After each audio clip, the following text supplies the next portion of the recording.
Hello friends, welcome to our channel Science Lab India Mart. Friends, Science Lab India Mart एक educational channel है जिसमें हम different type के educational videos post करते हैं. So friends, आज हम चर्चा करेंगे बर्थ डेमोन्स्ट्रेशन मॉडल के बारे में. बर्थ डेमोन्स्ट्रेशन मॉडल एक आइकॉनिक मॉडल होता है जिसमें हम पेल्विस और स्कल के थ्रू बर्थ होता हुआ दिखाते हैं. यहाँ पर आप देख सकते हैं ये जो बोन है, ये आप बोन देख रहे हैं, जो पूरा एक स्ट्रक्चर है, बोनी स्ट्रक्चर जो आप देख रहे हैं, यह है फीमेल पेल्विस. ये जो फीमेल पेल्विस होती है, इस फीमेल पेल्विस में फ्रेंड्स कौन कौन से स्ट्रक्चर्स होते हैं हम जानेंगे. फीटल स्कल के अंदर क्या क्या स्ट्रक्चर्स होते हैं और ये जो फीटल स्कल है ये किस तरह से पेल्विस से मूव होकर के नॉर्मल डिलीवरी होती है. तो यह सब कुछ आज हम देखेंगे कि बर्थ डेमोन्स्ट्रेशन मॉडल की मदद से समझेंगे कि आगे नॉर्मल डिलीवरी के समय बच्चे का सिर यानी कि फीटल स्कल किस तरह से पेल्विस से गुजरता है और कौन कौन सी पोजीशंस होती हैं. पहले हम इंट्रोडक्शन देते हैं इस पेल्विस के बारे में. ये जो आप बोनी स्ट्रक्चर, जैसे मैंने अभी आपको बताया कि यह एक हड्डीदार संरचना होती है, एक बोनी स्ट्रक्चर होता है जो माँ के शरीर में बर्थ कैनाल का हिस्सा बनती है. बर्थ कैनाल का मतलब जहां से ये बर्थ बेबी का स्कल निकलकर बाहर आएगा और पूरा बेबी बाहर आएगा, ये कहलाता है बर्थ कैनाल. बर्थ के टाइम पे, डिलीवरी के टाइम पर ये बहुत चौड़ा हो जाता है और यहाँ से ये अलग अलग हार्मोन्स की मदद से, लिगामेंट की मदद से ये हिस्सा जो है ये चौड़ा हो जाता है और यहाँ से बेबी बाहर आ सकता है. इस पेल्विस के 4 मुख्य भाग होते हैं. पहला होता है इलियम. इलियम यानी ये जो बोन का सरफेस आप यहाँ देख रहे हैं, ये जो पार्ट है इसे हम कहते हैं इलियम. ये दोनों पार्ट्स यहाँ पर हम देख रहे हैं, ये है इलियम. फिर इसके बाद आता है सेक्रम. सेक्रम यानी कि ये बोन, ये जो आप देख रहे हैं, ये हमारी जो रीढ़ की हड्डी होती है. ये जो स्ट्रक्चर आप देख रहे हैं ना फ्रेंड्स, यहाँ पर ये स्ट्रक्चर को आप कुछ इस तरह से समझिए. देखिए, जैसे अगर मैं इसे यहाँ से ऐसा खड़ा कर दूं, ये स्ट्रक्चर अगर अभी मैंने इस तरह से खड़ा कर दिया, तो ये जो आप पेल्विस देख रहे हैं ये पेल्विस है. और ये जो आपको अभी मैंने सेक्रम बताया, ये पार्ट, ये हमारी रीढ़ की हड्डी का आखिरी पार्ट होता है. और यहाँ से ये जो आप देखेंगे, ये जो पार्ट है, यहाँ से हमारी पूरी रीढ़ की हड्डी ऊपर जा रही होती है. तो ये जो है पेल्विस, यहाँ पर हमने ये देखा, ये दोनों हो गए हमारे इलियम, ये हो गया हमारा सेक्रम. फिर उसके बाद ये होती है प्यूबिस और ये होता है प्यूबिस सिम्फिसिस. Pubis symphysis. फिर इसके बाद होती है स्टीशियम. ये जो बोन्स होती हैं इनका नाम होता है स्ट्रियम. यहाँ आप ये जो देख रहे हैं ये स्ट्रियम बोन्स है. तो यहाँ इस तरह से ये पेल्विक का स्ट्रक्चर, अब आपको समझ में आया होगा कि ये जो डिलीवरी है ये इस तरह से हम देखेंगे तो ये वेजाइनल पोजीशन यहाँ पर आएगी और ये बेबी है. फाइन. अब हमने इसको स्ट्रेट रखा. अब आप यहाँ पर देखेंगे कि डिलीवरी के समय फीटल स्कल को पेल्विस के अंदर से गुजरना होता है. यही पैसेज चाइल्ड बर्थ को पॉसिबल बनाता है. सो फ्रेंड्स, ये जैसे पेल्विस है, इस पेल्विस से स्कल जैसे निकलता है और इस स्कल की क्या भूमिका होती है वो बताने के लिए पहले हम यहाँ पर फीटल स्कल को समझेंगे. ये देखिए, ये फीटल स्कल है. फीटल स्कल में मेनली सूचर्स और फॉन्टेनल्स होते हैं. अब आप थोड़ा सा आगे आकर के यहाँ देखेंगे, ये जो दोनों पार्ट्स हैं, इन्हें बोला जाता है फ्रंटल बोन. ये जो हमारे माथे पर आपने देखा होगा, यहाँ से जो साइड से उभरी हुई बोन्स होती हैं, ये होता है फ्रंटल बोन. ये जो आप देख रहे हैं एक लाइन, इसे कहते हैं फ्रंटल सूचर. ये फ्रंटल बोन्स हैं और ये है फ्रंटल सूचर. फिर उसके बाद ये जो आप एक स्ट्रक्चर देख रहे हैं फ्रेंड्स, ये जो आपको एक दिखाई दिया यहाँ पर, ये एक इस तरह का स्ट्रक्चर, ये जो एक काइट शेप का स्ट्रक्चर आपको दिखाई दे रहा है, ये है एंटीरियर फॉन्टेनल. ये है एंटीरियर फॉन्टेनल. फिर उसके बाद आप यहाँ देखेंगे कि ये जो एक लाइन आप यहाँ पर देख रहे हैं, ये आपको एक डिवीजन दिखाई दे रहा है यहाँ पर, इसे कहते हैं कोरोनल सूचर. क्या कहते हैं? Coronal suture.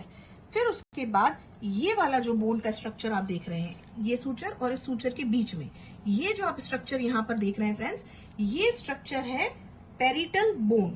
इसे कहते हैं पेरिटल बोन. ये दोनों हो गए फ्रंटल बोन्स और ये फ्रंटल सूचर. फिर उसके बाद ये है एंटीरियर फॉन्टेनल. फिर उसके बाद आपने यहाँ पर देखा ये कोरोनल फॉन्टेनल. फिर उसके बाद आपने देखा पेरिटल बोन. फिर उसके बाद आप देखेंगे यहाँ पर ये जो आप एक देख रहे हैं, यहाँ पर एक सेगमेंट बना हुआ है, ये जो पूरी हम लाइन देख रहे हैं, इस लाइन को हम बोलते हैं सेजिटल सूचर. इसे हम कहते हैं सेजिटल सूचर. फिर उसके बाद आप यहाँ पर देखिए फ्रेंड्स, यहाँ बैक से आप देखेंगे ये जो था ये सेजिटल सूचर था. फिर उसके बाद आप यहाँ पर देखेंगे, इसे कहते हैं पोस्टीरियर फ्रंटेनली। ये जो आप एक ट्राइंगल शेप देख रहे हैं यहाँ, ये दिख रहा है आपको एक ट्राइंगल बना हुआ, इसे हम कहते हैं पोस्टीरियर फ्रंटेनल। और ये होती है ऑसिपिटल बोन, ये होती है ऑसिपिटल बोन। और यहाँ आप एक जो सूचर देख रहे हैं, ये वाला जो लास्ट सूचर आ रहा है, मतलब एक इधर देख रहे हैं एक इधर देख रहे हैं, ये होता है लैम्बोडियल सूचर। तो इस तरह से ये फॉन्टेनल्स और सूचर, ये फॉन्टेनल और सूचर, इन दोनों की मदद से ही डिलीवरी प्रोसेस पॉसिबल हो पाता है, क्योंकि बेबी हेड जो है वो मोल्ड हो पाता है। डिलीवरी के दौरान जैसे अभी हमने बात किया कि इन सूचर और फॉन्टेनल्स की मदद से बेबी हेड मोल्ड हो जाता है और आसानी से पेल्विस से बाहर आता है। अब जब हम बात करते हैं कि ये पूरी डिलीवरी होने की, तो उसे हम कहते हैं लेबर। तो मैकेनिज्म ऑफ लेबर को समझने के लिए ये बर्थ डेमोन्स्ट्रेशन मॉडल बहुत ही यूजफुल है। ये मॉडल नर्सिंग और मेडिकल कॉलेजेस के लिए बहुत ही उपयोगी है और इससे बहुत आसानी से हम पेल्विस में स्कल के मूवमेंट को और पोजिशंस को और बेबी के हेड के रोटेशन को, मूवमेंट को एक्सप्लेन कर सकते हैं। तो उसी में हम देखेंगे कि जब नॉर्मल लेबर होता है तो नॉर्मल मैकेनिज्म ऑफ लेबर में, नॉर्मल लेबर के अंदर बेबी का हेड पेल्विस में एक फिक्स्ड सीक्वेंस में मूव करता है, जिसे हम कहते हैं मैकेनिज्म ऑफ लेबर। इसमें 7 स्टेप्स होते हैं फ्रेंड्स। ये जो 7 स्टेप्स होते हैं हम एक एक करके यहाँ पर देखेंगे। सबसे पहले जैसे कि अगर आप यहाँ पर देखेंगे, ये जो हेड है बेबी का, यहाँ इसे हम कहेंगे, ये देखिए ये हेड हमने अभी इसे थोड़ा सा दूर किया, ये है इंगेजमेंट स्टेप। इंगेजमेंट का मतलब जो बेबी का हेड है वो यहाँ पर जो है वो पेल्विस के ब्रिम में आ गया, इसे हम कहते हैं इंगेजमेंट। इंगेजमेंट का मतलब होता है बेबी का सिर पेल्विक ब्रिम में आना। डिसेंट, डिसेंट का मतलब होता है कि बेबी का हेड धीरे धीरे पेल्विस के अंदर मूव हुआ, इसे हम कहते हैं डिसेंट पोजीशन। फिर उसके बाद होता है फ्लेक्सियन। फ्लेक्सियन का मतलब होता है सिर नीचे की तरफ झुक जाता है और उसके बाद इसका जो डायमीटर होता है, एक छोटा सा डायमीटर वहां पर प्रेजेंट होता है। फिर होता है इंटरनल रोटेशन। इंटरनल रोटेशन का मतलब ये जो आप यहाँ पर ये देखिए, ये जो बेबी का हेड होता है वह इस तरह से यहाँ पर ये यूं रोटेट हो जाएगा। ये देखिए, अभी मैंने आपको बाहर करके दिखाया है, अभी मैं आपको इसको अंदर करके दिखाती हूँ। मतलब यहाँ से आपने देखा कि ये पेल्विस के अंदर था, अभी जो हमारा ये यूट्रस के अंदर बेबी था at the time of delivery, ये इस पेल्विक ब्रिम में आया, इसे हमने कहा इंगेजमेंट, उसमें थोड़ा सा आगे गया नीचे, जिसे हमने कहा डिसेंट।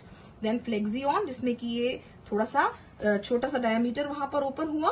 फिर इंटरनल रोटेशन, इसमें आप ये देखिए ये पेल्विस के अंदर ये जो हेड है ये इस तरह से रोटेट हुआ, ये देखिए अब ये हेड जो है रोटेट हो गया।